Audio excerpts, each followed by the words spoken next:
અમરેલી જિલ્લામાં તલના ભાવમાં સતત વધારો થઈ રહ્યો છે, ત્યારે આજે વધુ એક વખત તલના ભાવમાં વધારો થયો છે।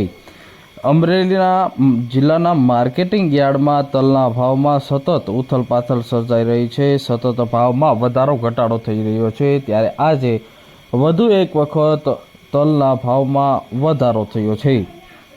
અમરેલી માર્કેટિંગ યાર્ડમાં તલના ભાવમાં આજે વધારો થયો છે। તલ કાળાનો ભાવ આજે 2690 રૂપિયાથી 5300 રૂપિયા સુધી બોલાયો હતો।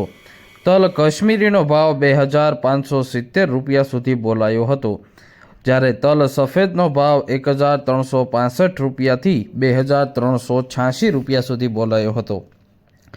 માર્કેટિંગ યાર્ડમાં તલની કુલ 120 ક્વિન્ટલની આવક નોંધાઈ હતી। અમરેલી યાર્ડમાં મગફળીની આવકમાં પણ વધારો થયો છે। અમરેલી માર્કેટિંગ યાર્ડમાં શીંગ મઠડીનો ભાવ 835 રૂપિયાથી 1099 રૂપિયા સુધી બોલાઈ રહ્યો છે, તો સાથે જ શીંગ મોટીનો ભાવ 815 રૂપિયાથી 1125 રૂપિયા સુધી બોલાઈ રહ્યો છે। શીંગ દાણા ફાડાનો ભાવ 1010 રૂપિયાથી 1306 રૂપિયા સુધી બોલાયો છે। અમરેલી યાર્ડમાં કુલ 1100 ક્વિન્ટલ મગફળીની આવક નોંધાઈ રહી છે, તો સાથે જ માર્કેટિંગ યાર્ડમાં બાજરાનો ભાવ 557 રૂપિયાથી 800 રૂપિયા સુધી બોલાઈ રહ્યો છે। જુવારનો ભાવ 520 રૂપિયાથી 760 રૂપિયા સુધી બોલાયો હતો।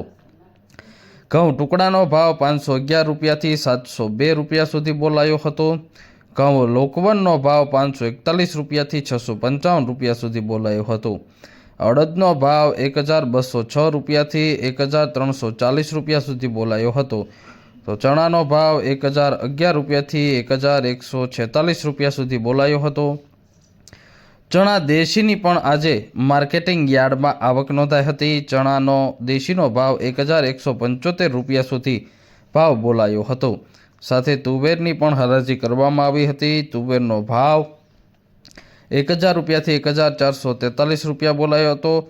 વાલનો ભાવ 1092 રૂપિયા બોલાયો હતો, જ્યારે અમરેલી માર્કેટિંગ યાર્ડમાં કપાસની આજે 1408 ક્વિન્ટલની આવક નોંધાઈ હતી। આજે કપાસનો ભાવ 966 રૂપિયાથી 1475 રૂપિયા સુધી બોલાયો હતો, તો એરડાનો ભાવ 1184 રૂપિયાથી 1210 રૂપિયા સુધી બોલાયો હતો। 67 ક્વિન્ટલની આવક નોંધાઈ હતી। જીરુનો ભાવ 3340 રૂપિયા સુધી બોલાયો હતો।